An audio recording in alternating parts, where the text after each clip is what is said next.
Hello, hello, hello. It's Bonnie here from stepintobrilliance.com, your best life coach. And I am here with your tip of the week. So, most of us have, one of these lovely creatures. And the question I have for you today is, how often do you use your phone? When was the last time you checked your phone? You picked it up and just went, oh, what's going on Facebook? Or Instagram, or hey, YouTube, hi. When was the last time you picked up your phone? And when was the last time before that? And the time before that? Now, if you're laughing because you know it was probably only minutes or moments, then you are not alone, my friend. I was trying to figure out over the last couple of days the average time most people use their cell phones. And there's been ridiculous amounts of studies done, and nobody has really come up with a definitive answer or even a decent range. But I have found everything from about 60 times a day to 96 times a day have kind of been the very big range. And then there was actually a study done that claims the average person on the age 17 to, I believe it was 26, the average. Now that of course means more and less, right? But the average times a day, a person between the ages of 17 and 26, I believe it was 26, 166 times. That's like constant use, if you really think about it.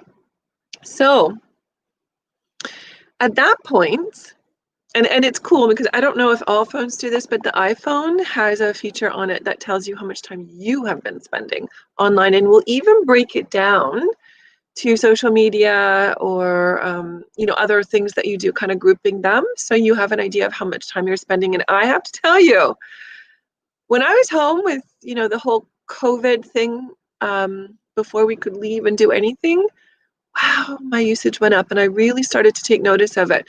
But what I also started to take notice of is how I felt during that time. And then how I felt when I kind of got that awareness that I was on my phone way too much. My body hurt. I was mentally drained and I hadn't been doing anything. So I couldn't figure out why I was so tired all the time. And I was also really irritable, like more than I normally am, which isn't all that much, granted. But I got really, really short and I don't know what the right word is, but it wasn't good. And I took it upon myself to mostly it was the physical aches and pains, the neck achies and the arm achies, that I kind of went, you know what, enough is enough. And I sort of put some limits and some boundaries around it. But that's when I noticed the irritability kind of went away. The anxiousness went down. It was crazy. So that's when I started doing some research into this, because we all kind of know the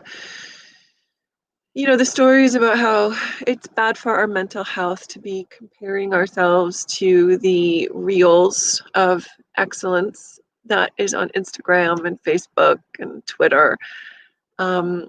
And we know how we can get sucked into the doomsday thinking that happens when we get our news fed to us by that algorithm that says, oh, you want to know more about this and this way? Okay, we'll tell you more about that. And we don't get a balanced view of things and we kind of get overwhelmed, right? I'm sure you know what I'm talking about.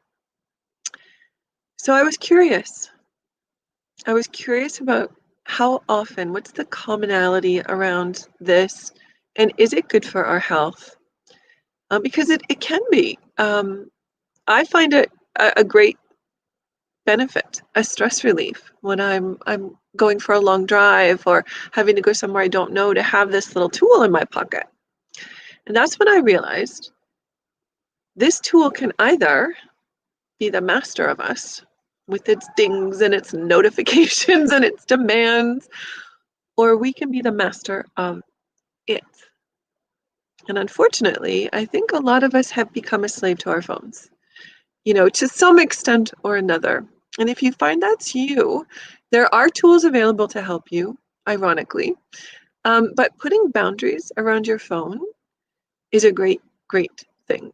For example, one thing that I do now is I check my emails after I wake up, I do my morning routine, I have coffee first, and then I check my emails. And then I don't check my emails again until mid to late afternoon. I don't. Otherwise, it's a constant barrage of requests, demands, information, and it's overload. For me, anyways, it's overload. There may be some people that thrive on that instant information and instant adjustments, but it's not me. It's not me. And I'm mostly interested in how to thrive in this body.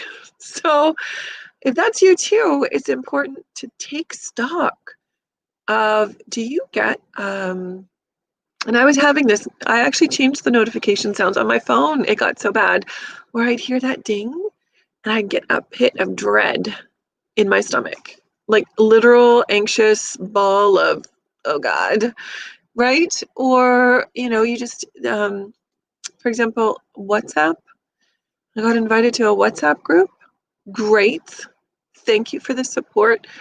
And there were only 5 of us in there, but oh my goodness, ding, ding, ding, ding, ding, ding. It was so constant. And I think it took me about 24 hours to finally say, okay, the notifications have to turn off. And so now I just check it the same time I check my emails.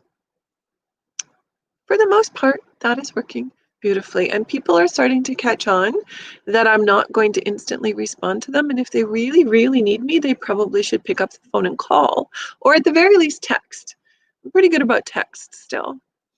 But I try not to jump just because I hear a text notification. I can remember very distinctly being in the middle of making risotto. And if you make risotto, you gotta stir. That stuff sticks like a crazy pants. And you gotta keep stirring. And I heard the text go off in the other room. And I had so much anxiety because I was like, but I gotta stir. I gotta stir for, like 10 more minutes before this is done. And it was one of those slow ease into realizations that if someone's only texting me, chances are it's not an emergency that I can do anything about anyways. And 10 minutes isn't going to make a big difference. And it turns out it certainly wasn't an emergency. And 10 minutes made no difference whatsoever. And nobody was upset except me. And so I have made a concerted effort to, when I hear that ding, make a note, I'll get to it. It's what I do. So my tip for you is to start paying attention. Check your phone if it has the settings to tell you how much you're using and what you're using it on, right? Notice when you get into the scroll, repeat, just to waste time. And look at what you're doing on your phone and how you feel when you do it. Your emotions are a great source of information for you. I'm sure you know this already. But if you're feeling that dread, or you're doing it out of sheer boredom, or after you're scrolling through Twitter for a while and you realize, oh my God, everything is either politics or COVID and I'm stressing the F out now, turn it off. Turn it off. You don't need to know every detail as soon as it's available. All right. Now, that being said, I'm not saying you should toss your phone. It's a great tool. I find it a great source of comfort at times to have a bit of safety with me because I can call for help. Last June, I got locked out of my house because the lock in my door broke. If I didn't have my phone with me, I would have been in some trouble. I mean, I'm sure I would have figured it out, but it would have been a lot more stressful and a lot more difficult. So it is a great tool as long as we're using it as a tool and it's not the master of us. So figure it out, my friends. And if you need a little help, of course, I'm here to help you. And you can message me and we can set up a time to chat to see if going through one of my programs might actually be helpful for you, or doing some coaching one-on-one. I'd love to. All right, so that is your tip for the week. Pay attention to what you're doing with your phone. See who's in charge of who. And I will talk to you again really soon. Mwah. Bye for now.